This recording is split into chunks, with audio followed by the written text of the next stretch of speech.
Euh, Bonjour, cher public, bonjour, chers entrepreneurs, chers dirigeants d'entreprise, chers cadres supérieurs et chers décideurs.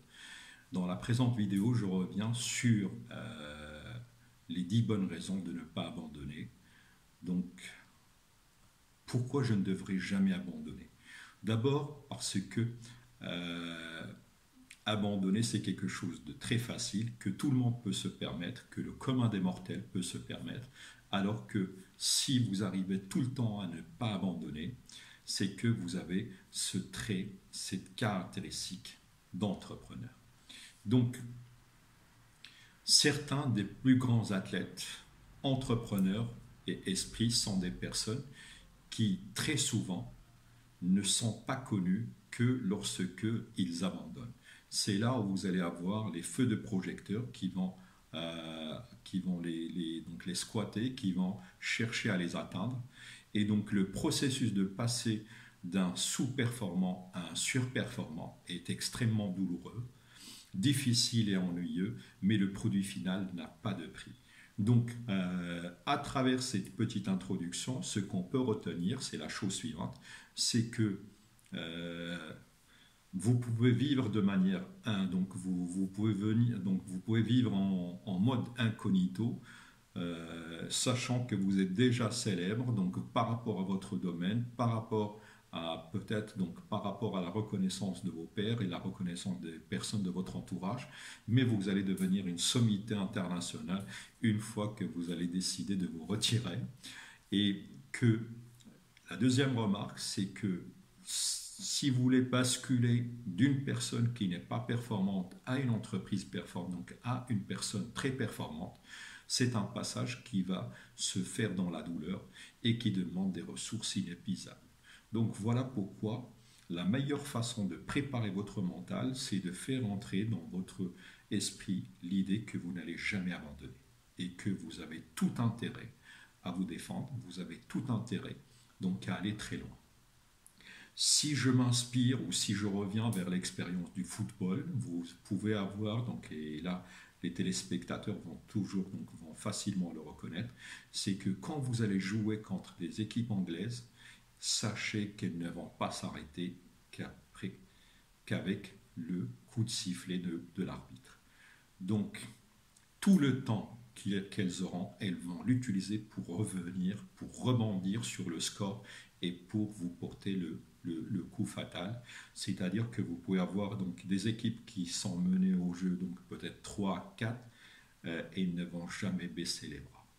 Donc ces éléments-là doivent être, doivent être pris en compte et utilisés dans cette logique. Là, je me permets de citer quelques exemples des personnes qui n'ont jamais abandonné. Vous avez Michael Jordan, vous avez Jack Ma, vous avez J.K. Rowling, vous avez Oprah Winfrey, vous avez Walt Disney, Henry Ford, Jay-Z, les Beatles, Fred Astaire, Baby Ruth, Rocky Balboa. Donc c'est l'image, c'est l'icône fétiche donc, de la boxe que nous avons tous suivi. Patron de Netflix, donc Reed Hastings, patron de Lamborghini, Ferruccio Lamborghini. Donc tous ces personnages, qu'ils appartiennent au domaine du basketball ou des entrepreneurs avérés, ou éventuellement des stars de la musique, ou éventuellement donc des entrepreneurs de taille, ont eu toujours à passer à travers des moments difficiles dans lesquels tout le monde peut douter, et ce sont des personnes qui ont toujours réussi à avoir le dessus et ne jamais abandonner. Donc, pourquoi ne pas abandonner? C'est les raisons donc, que je m'apprête donc à partager avec vous. Un, il est facile de trouver toujours une raison pour s'arrêter ou d'arrêter ou se retirer. Donc c'est quelque chose de très facile que tout le monde, quand vous voulez ne pas faire un travail, vous pouvez facilement trouver une excuse. D'accord? Et vous pouvez retrouver donc des personnes qui sont exceptionnelles et qui sont capables de vous présenter toujours des excuses pour ne pas faire un travail donné. Deuxième raison de ne jamais abandonner, Lorsque, par exemple, vous arrêtez, donc si vous êtes quelqu'un, c'est quelque chose que je ne recommande absolument pas, lorsque vous arrêtez de fumer, vous envoyez le message que vous n'auriez jamais pensé pouvoir le faire en premier lieu. D'accord? Donc, c'est quelque chose que vous pouvez décider vous-même, d'accord? Et qui pourrait avoir un impact sur les autres. Donc ça, c'est quelque chose de fondamental. 3, croyez-le ou non, certaines personnes seront ravies que vous arrêtiez, d'accord, de fumer, d'accord. Ça rejoint donc la première, donc, la deuxième raison. Pourquoi ils vont être ravis? Parce que à chaque fois que vous allez les rencontrer autour d'un café, donc un certain nombre de choses, ils vont être soulagés de ne pas pouvoir donc respirer donc du mauvais oxygène donc par rapport à donc, et ils n'auront pas à souffrir de votre présence ou de votre implication par rapport à une réunion, rencontre, etc. 4. Vous ne saurez jamais ce qui serait passé si vous aviez tenu bon. Ça, c'est quelque chose de fondamental. Donc, tant que vous avez cette chance de rester dans la course, il faut que vous puissiez jouer toutes vos cartes et il faut que vous puissiez vous dépenser jusqu'à ce que vous puissiez arriver à un stade dans lequel vous ne pouvez plus avancer. Arnold Schwarzenegger, dans sa construction de cette exceptionnelle carrière, lorsqu'il s'entraînait dans les salles de sport, disait la chose suivante, c'est que les heures d'entraînement n'étaient jamais limitées et que des fois, c'est à partir du moment qu'il commençait à sentir la douleur qu'il avait l'impression de commencer à travailler. Et donc ça, c'est quelque chose, ce tempérament de guerrier, ce tempérament de reconnaître le travail à partir du moment où on sent la douleur, c'est quelque chose de bon à retenir. Les conséquences d'arrêter de fumer sont beaucoup plus importantes que de persévérer. Donc ça, c'est quelque chose de fondamental. Je ne vais pas faire une fixation sur la cigarette, mais c'est beaucoup plus ce parallélisme ou éventuellement cette transposition qui va nous permettre de dire que dans la vie, vous allez avoir des choix. Et donc le choix de facilité, c'est quelque chose qui est permis à tout le monde. Et donc, si vous voulez être un leader, si vous voulez être quelqu'un qui va marquer son environnement, qui va marquer sa famille, qui va marquer son entourage, vous avez besoin de montrer que vous êtes quelqu'un qui ne se désespère absolument pas. C'est quelqu'un qui porte la flamme, c'est quelqu'un qui donne le bon temps, et c'est une personne qui ne se décourage absolument pas. Voilà comment on perçoit le leader et voilà comment ce leader peut inspirer donc son entourage. Donc, 6e bonne raison, quelque chose de très percutant, c'est que la perception que vous donnez donc à travers le fait de vous arrêter par rapport à un challenge ou par rapport à un défi. Donc la perception que vous envoyez à l'autre, c'est que vous n'avez pas suffisamment de ressources. Vous n'avez pas ce tempérament de gagnant, vous n'avez pas ce tempérament de guerrier. Et donc vous êtes une personne qui peut être facilement déstabilisée, et c'est une personne dans laquelle on risque de ne pas investir sa confiance, ou peut-être qu'on va se dire que c'est une personne qui n'est pas très solide. D'accord? Donc ça, c'est quelque chose d'important à retenir. 7.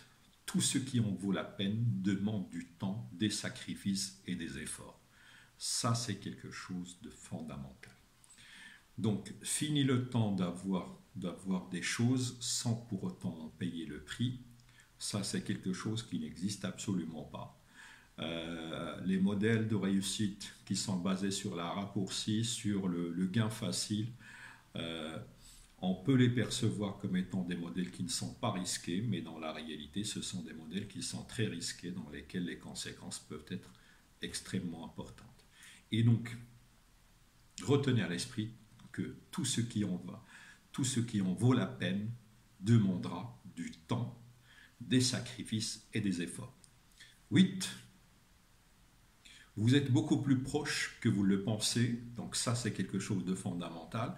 Lorsque vous êtes en train d'avancer dans votre bataille, lorsque vous êtes en train d'avancer par rapport à votre combat au quotidien, il est clair que vous n'avez pas cette possibilité de regarder donc combien de temps vous pouvez vaincre ce combat, vous pouvez avoir la réussite par rapport à cette bataille.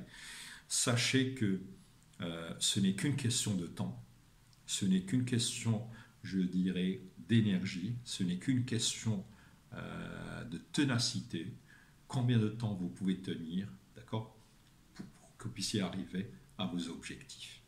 Donc les meilleurs boxeurs disent la chose suivante: la meilleure chose que j'ai besoin de maîtriser, ce n'est pas de pouvoir savoir donner des coups, mais de savoir encaisser. Combien de rings vous pouvez, donc combien de rounds vous pouvez tenir sur un ring, ça fera la différence entre vous et les autres boxeurs. D'accord? Donc 9, le processus vous façonne avant que le succès ne vous récompense. Ça, c'est quelque chose de fondamental. Donc, dans votre processus de transformation et de transformation de votre mental, il est clair que vous serez amené donc pour que vous puissiez faire ce virage exceptionnel d'une personne qui abandonne à une personne qui n'abandonne pas. C'est un processus qui va vous permettre de carrément d'écraser ce mauvais herbe ou de vous dégager ou de vous élever par rapport à la négativité, par rapport à l'énergie négative, par rapport à un certain nombre d'habitudes qui peuvent hypothéquer l'évolution de votre progression, etc.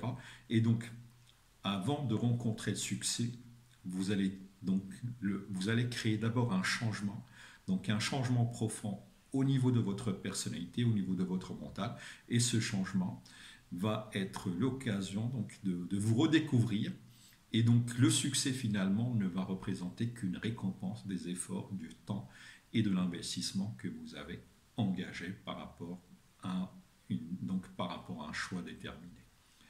10. La vie est beaucoup plus amusante lorsque vous êtes à la recherche de quelque chose. Donc il est clair que celui qui va être heureux dans la vie, c'est celui qui a un but à atteindre ou des buts à atteindre.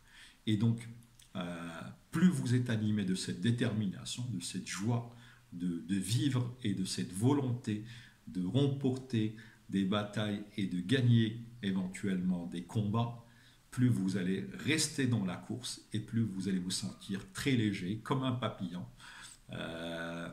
qui continuera à voler et à répandre le bonheur partout où il va se rendre. Merci de votre attention.